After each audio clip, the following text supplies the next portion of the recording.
Hello guys, how are you.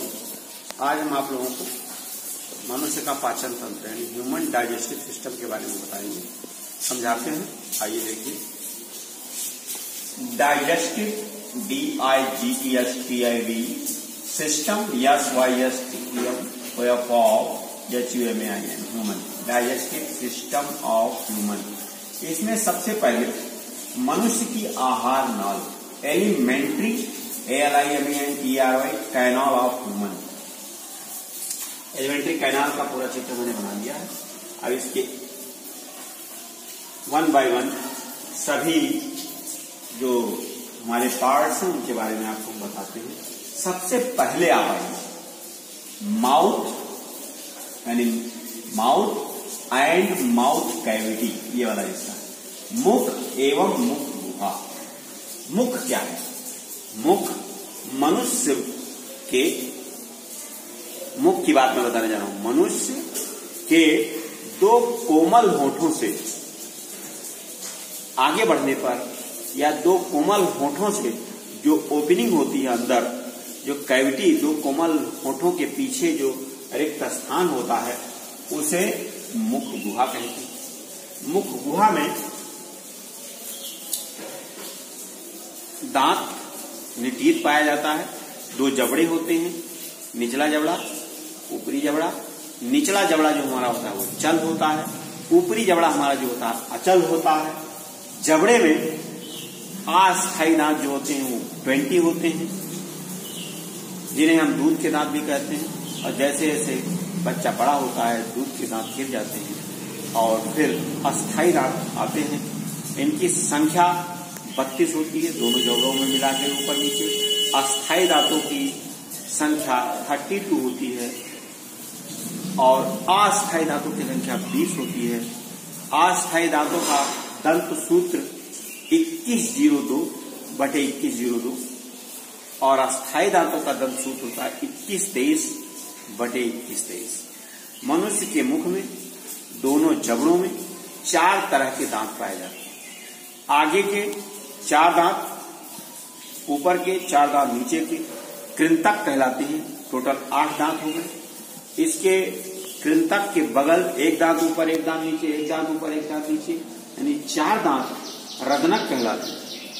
इसके बाद 2 दांत ऊपर 2 दांत नीचे इस साइड में और 2 दांत ऊपर 2 दांत नीचे इस साइड में, यानी 2 2 4 2 6 2 8 दांत जो है वो अग्र चवर्णक कहलाती है। और 3 दांत ऊपर 3 दांत नीचे, 3 दांत ऊपर 3 दांत नीचे, यानी 12 दांत जो होते हैं वो चवर्णक कहलाते हैं। इस तरह दांत चूंकि मनुष्य के संपूर्ण जीवन में 2 बार आते हैं, इसलिए दांत को द्विज या द्विबार दंती कहा जाता है। और मनुष्य के मुख में अस्थायी दांतों की संख्या 32 होती है, 32। अब आइए समझिए, मनुष्य के मुख के अंदर जीभ पाई जाती है जो संयोजी ऊतकों से कनेक्टिव टिश्यू से बनी होती है। ये रेखित पेशी, रेडियल पेशी, रेखित पेशी है और इसमें स्वाद ग्रंथियां पाई जाती हैं। स्वाद ग्रंथियों में जीभ के सबसे अग्र हिस्से में मीठे का ज्ञान करने वाली स्वाद ग्रंथियां पाई जाती है।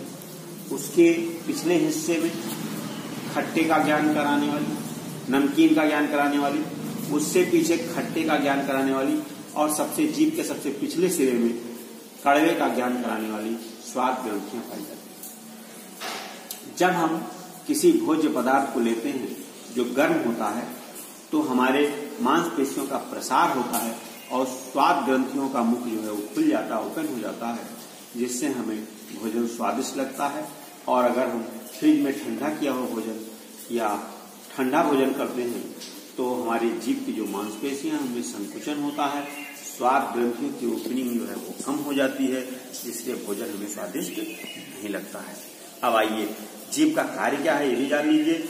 जीभ हमारे भोजन को पीसने में मदद करती है, भोजन के स्वाद का पता लगाती है, आवाज निकालते हैं, बोलते हैं उसमें मदद करती है, भोजन को निगलने में सहायता प्रदान करती है। और जीभ के पिछले भाग में यानी जबड़े के ऊपरी हिस्से में कोमल ऊतकों से बना एक गुच्छा पाया जाता है जिसे हम टॉन्सिल कहते हैं, जिसे देहात में कौवा भी पाया जाता है।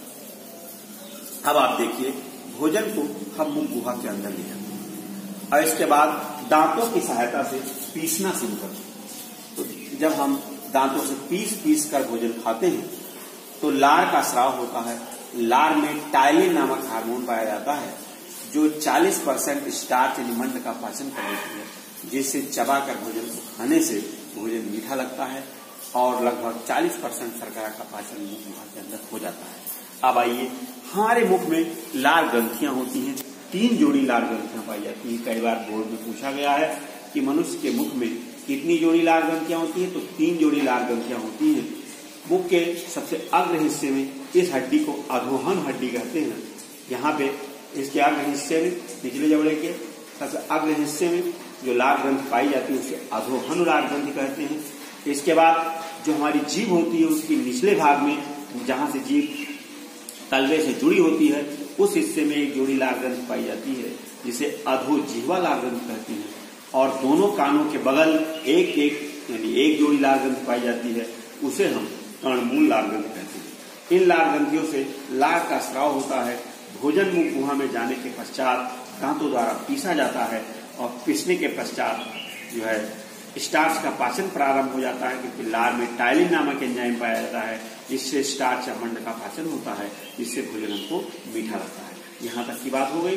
अब इसके बाद आइए हम बढ़ते हैं थोड़ा सा। तो जब भोजन हमारा पिस जाता है और पिसने के बाद हम निगलने वाली पोजीशन पे पहुंचते हैं, तब आइए तो घाटी द्वार पे पहुंचते हैं। तो घाटी द्वार पे यहाँ पर घाटी पर 2 आहार नलिका और श्वास नलिका, दोनों नलिकाएं आकर के एक दूसरे से जुड़ जाती हैं और उस जुड़ने वाले भाग पर एक पान की पत्ती जैसी रचना पाई जाती है जिसे एपिग्लॉटिस कहते हैं। जब हम बोलते हैं तो हमारे फेफड़ों से हवा निकलती है और स्वर यंत्र में उपस्थित वाक तंतुओं से वो हवा टकराती है, उनमें कंपन होता है, जिससे हम आवाज उत्पन्न करते हैं, हम बात करते हैं, बोलते हैं। और जब हमें भोजन को निगलना होता है तो वह एपिग्लॉटिस उस श्वसन नली को बंद करती है, आहार नली हमारी ओपन हो जाती है और भोजन को हम निगल लेते हैं। निगलने के पश्चात आइए तो भोजन का क्या किया मैंने, मुख गुहा में टाइलिन नामक हार्मोन के प्रभाव से स्टार्च का पाचन करते हुए पीस कर इसको चबाते हैं और एपिग्लॉटिस की सहायता से, टॉन्सिल की सहायता से भोजन को हम निगलते हैं। तो भोजन हमारी कहाँ पहुंचेगी, ग्रसनी से ग्रास नली में आ जाएगी। ये जो घाटी वाला हिस्सा होता है उसको ग्रसनी कहते हैं और ग्रसनी के बाद ग्रास नली का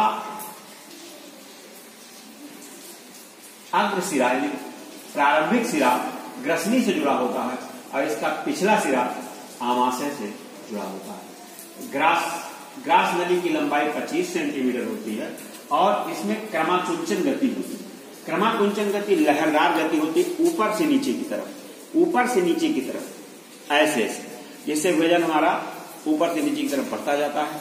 the upward movement of alimentary canal are called peristalsis. और कभी कभी आहार में जब उल्टी गति प्रारंभ हो जाती है, क्रमाकुंचन गति उल्टी दिशा में होने लगती है, तो क्या वोमिटिंग होने लगती है, यानी उल्टी आने लगती है। तो मनुष्य के आहार नाल में क्रमाकुंचन गति यानी पेरिस्टाल्सिस होती है। तो पेरिस्टाल्सिस गति प्रारंभ होती है, पिसा हुआ भोजन ग्रास नली से होता हुआ आमाशय में पहुंच जाता है। ग्रास नली का निचला भाग एक बैग या थैले के आकार की रचना बना लेता है, जिसकी लंबाई 25 से लेकर 30 सेंटीमीटर होती है और इसकी डायमीटर 7 से 10 सेंटीमीटर होती है। और इस हिस्से को हम कहते हैं आमाशय। आमाशय में क्या होता है, आमाशय की आंतरिक सतह पर जठर ग्रंथियां पाई जाती हैं और उन जठर ग्रंथियों से जठर रस का स्राव होता है। और इस आमाशय की आंतरिक सतह पर म्यूसिलेज की कवर होती है। आमाशय में होने वाली क्रमाकुंचन गति के कारण जो आक्सेंटिक कोशिकाएं या जठर ग्रंथियां होती हैं वो मत्स्य के आकार की रचना के रूप में पाई जाती है। और जब इनमें क्रमाकुंचन गति होती है तो इनमें दाब पड़ता है और दाब के प्रभाव से HCl अम्ल का स्राव होता है। HCl अम्ल निकलता है, जठर रस का मुख्य घटक HCl हाइड्रोक्लोरिक एसिड होता है। वो निकलता है और यहाँ से मुख द्वारा पीसा गया भोजन हमारे आमाशय में आ जाता है। आमाशय में एक समय में अधिकतम 3 से 4 लीटर भोजन समा सकता है और आमाशय में यह भोजन 3 से 4 घंटे तक रहता भी है। देखिए, जब आमाशय में भोजन हमारा पहुंच जाता है तो आमाशय में होने वाली क्रमाकुंचन गति के कारण आक्सेंटिक कोशिकाओं से या जठर ग्रंथियों से HCl अम्ल का स्राव होता है। आमाशय में क्या होता है? आमाशय में पूरा भोजन अम्लीय माध्यम में पिस जाता है और पिस करके लुब्धि या काइम के रूप में लुब्धि के आकार की रचना बना लेता है, जिसे हम काइम कहते हैं। और कैसे पिसता है? देखिए, HCl अम्ल जब आमाशय में निकलता है, HCl अम्ल के प्रभाव से कठोर भोजन गल जाता है, भोजन का माध्यम अम्लीय हो जाता है, भोजन के साथ जाने वाले जीवाणु, कवक और बैक्टीरिया मर जाते हैं और भोजन पिस करके लुब्धि के आकार की रचना बना लेता है। लुब्धि या काइम क्या है? जैसे आप उड़द की दाल को ले लें और भिगो दें जल में और सुबह के टाइम उसे मिक्सर में पीस लें बड़ा बनाने के लिए, तो उस तरह की रचना यहाँ बनती है, उसे काइम कहते हैं। और फिर इसके बाद आमाशय से ये भोजन हमारा काइम के रूप में कन्वर्ट होने के पश्चात आगे बढ़ता है और ये आहार नाल हमारी अंग्रेजी के अक्षर कैपिटल C के आकार की रचना बना लेती है, जिसे हम गृहिणी कहते हैं। ये कैपिटल C के आकार की रचना होती है और यहाँ से 2 प्रमुख ग्रंथियां आकर के जुड़ जाती हैं। सबसे बड़ी पाचक ग्रंथि का नाम है यकृत, लीवर सबसे बड़ी पाचक ग्रंथि है। इसे जो पाचक रस निकलता है उसे यकृत रस कहते हैं। ये क्षारीय होता है, बेसिक मीडियम में होता है और यकृत में ही यूरिया का संश्लेषण होता है आर्निथीन चक्र द्वारा। यकृत के द्वारा 3 विभिन्न प्रकार के एंजाइम्स निकलते हैं। एमाइलेज विकर निकलता है जो कार्बोहाइड्रेट का पाचन करता है, लाइपेज नामक विकर निकलता है जो वसा का पाचन करता है, पेप्सिन नामक विकर का स्राव होता है जो प्रोटीन का पाचन करती है और राइनिन नामक विकर निकलता है जिससे मिल्क का स्राव होता है, मिल्क का पाचन होता है, दूध का पाचन राइनिन नामक विकर द्वारा होता है। ये सभी प्रकार के बेसिक मीडियम वाले पाचक रस निकलते हैं। कहां से? यकृत से। और ये यकृत नली की सहायता से, जैसे यकृत नली आई है और गृहिणी में आकर के जो आमाशय से आने वाला अम्लीय माध्यम वाला भोजन काइम था उसमें आकर के मिल जाता है, जिससे भोजन का अम्लीय माध्यम अम्ल और क्षार पर मिलकर के लवण और जल बनाते हैं। भोजन का जो एसिडिक मीडियम था वो न्यूट्रल हो गया, उदासीन हो गया और कार्बोहाइड्रेट, प्रोटीन और वसा का पाचन हो जाता है। मिल्क का पाचन रेनिन करता है, एमाइलेज कार्बोहाइड्रेट का पाचन करती है, लाइपेज वसा का पाचन करती है, पेप्सिन प्रोटीन का पाचन करती है, भोजन पच जाता है। और यहीं से जहां पर यकृत नली आकर के जुड़ती है गृहिणी से, वहीं पर एक अंतःस्रावी ग्रंथ और पाई जाती है, आग्न्याशय।